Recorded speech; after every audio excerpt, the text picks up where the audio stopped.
All right, hey everybody, here are the rest of the solutions to the one variable data analysis FRQs from 5 steps to a 5. I separated them into 2 days because these on the second day deal with normal distribution. So normal distribution, some things that are imperative that you always mention.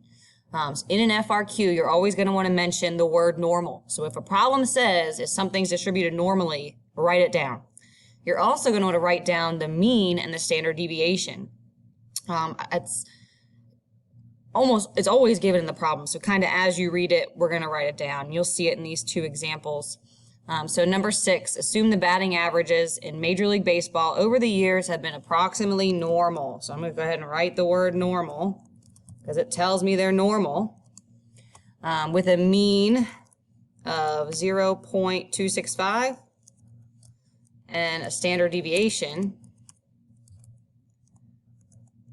of 0.032. What would be the percentile rank if a player who bats 370 and as Barry Bonds did in the 2002 season? So I'm going to find what percent of values, that's what percentile rank means, what percent fall below this score. And another thing to keep in mind, if a problem is dealing with normal distributions, normal, draw your normal curve and label it. So this normal curve for this situation has a mean at 0.265. And then what we're interested in here is 0.370 or less, percentile rank. So 0.370 occurs up here. That's a 3. Sorry, I'm using my fingertip here. So 0.370 is right there. I want to know what percent fall below. Well, anytime I want to find this shading in the calculator, we're going to use norm CDF. So let's show how you find that. So here's my calculator. Go ahead, let's just start a new document. So if you press on, pick new document, say no, and let's go ahead and add a calculator page. So to get my normal distribution, there's a couple ways you can go. Let's kind of keep it simple here. I'm going to go to menu, statistics, and then option 5 is distributions. Every possible distribution plus some that we needs in here. For normal, we're either going to pick norm CDF or inverse normal. We will never, ever, ever use normal PDF. What this is intended for is if you wanted to graph a normal curve, you would pick this. So nothing with calculations. We're only going to be calculating here. And we want norm CDF. That stands for normal cumulative distribution function. And then my bounds here, my picture will tell me the bounds. So the lower bound, how far left does your shading go? If I look at my picture here, this shading goes forever to the left. So my lower bound is negative infinity, or negative George Sink, right? Negative all 9s. So let's leave that the way it is. The upper bound is how far right your shading goes. So here my shading stops at 0.370. And then the mean in this problem, I think, was 0.265, and the standard deviation was 0.032. Let me double check. Yep, and then I go ahead and click OK. So the percentile, or the proportion, this is the proportion of scores, is 0.999. So what I need to show is that I did norm CDF, or normal CDF, negative infinity to 0.370. My mean was 0.265, standard deviation 0.032, and what I got was 0.999. And what that means is his percentile rank. So if I turn that into a percent, that's telling me that Bonds, his batting average, I guess Bonds is, apostrophe would go after. I don't think they grade on grammar, but Bonds' batting average in 2002 was at the 99.9th percentile.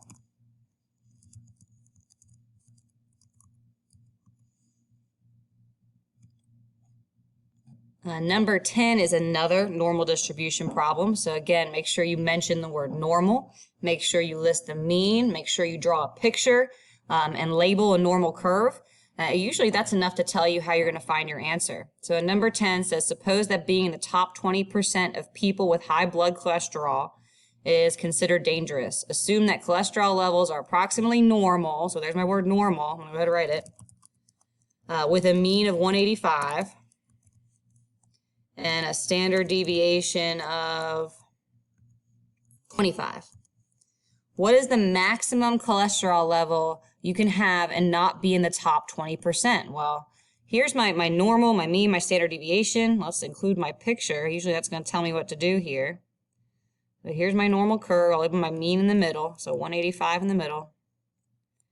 And unlike the Barry Bonds problem we just did, here I'm asked for the top 20%. So what score? I want to know this X value that gives me the top 20%. So top 20% here is a proportion of 0.2. So if you think back to first semester, I know it's been a while, but if we were dealing with a normal curve and we were given the area, we were given the shading, and we wanted an X value, we would use inverse normal. So I'm going to pick inverse normal instead of norm CDF. And also, if you remembered, inverse normal, the calculator only understands the left side of the curve. So my calculator, to get this X, I need to tell it this area. And this area, if that's 0.2, that means this area is 0.8. So I'm going to go to the calculator. Same place I found norm CDF. I go to menu, statistics, distributions. This time I'm going to pick inverse normal. The area we said was 0.8. The mean was, I believe, 185. And the standard deviation was 25. Let me double check. Yep. So what this is going to do is going to find what value cuts off that bottom 80%. And here I get 206.041. So work-wise, this calculator speak, as long as I list that's normal, the mean and standard deviation, and draw a picture, I can write what the calculator tells me. So inverse norm here, or I think it just says inverse norm, whatever. I did 0.8, 185, 25. It's exactly what came out of my calculator screen, and I got 206.041. So what that means, I'm going to add some context in here. Cholesterol score below 206, or let's just do above. Above 206 is in the 20th or top 20% of all cholesterol levels.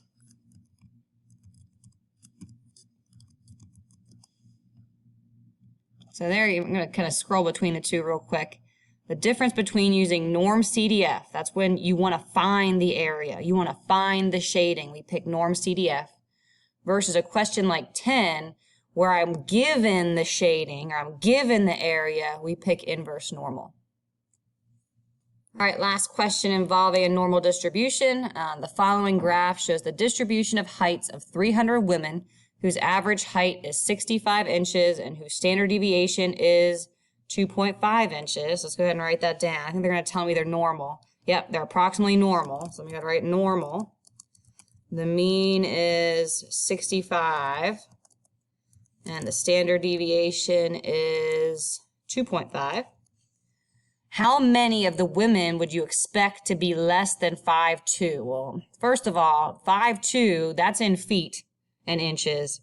My data, or my mean and standard deviation, are just in inches. So let's really quick think about what 5'2" is. So 5'2", 5 feet times 12 inches, that's 60 inches. Plus 2 inches means someone who's 5'2" is 62 inches tall. So I want to know how many of the women will be less than that. So let me go ahead and draw my curve. Oh boy. So here's my normal curve, as normal as I can do with my fingertip here. The mean is 65, and I want to know what proportion. I'm going to find this proportion first. I'm going to find the shading. What proportion of women are under 62 inches? So I kind of explained the last problem, or the last two problems. If I want to find an area, we're going to go pick norm CDF. So I go back to the calculator. I go to menu, statistics, distributions. This is where we'll find all our distributions. There's norm CDF. Let me look at my bounds. My lower bound is how far left the shading goes. That's negative infinity. My upper bound is where does the shading stop? How far right? That's 62. And then my mean and standard deviation. So I'm going to leave lower bound. Upper bound is 62. The mean was 65, and the standard deviation was 2.5. So I get 0.115. That's the proportion where 11.5% of women are less than 62 inches tall. So let me show my work real quick. So to get that shading, I did norm CDF, negative infinity, negative George Sink to 62. The mean was 65, standard deviation was 2.5. And if I calculate, I got 0.115. That's the proportion of women less than 62 inches tall. Or if I had 300 up here in the beginning, it said I have 300 women. To figure out how many are less than 62 inches tall, I'm just going to multiply it. And then that's going to give me the number, and I get 34.521. So we'd expect about 35 of the women to be under 62 inches tall. Or you can go back and say 5'2", but 62 inches tall.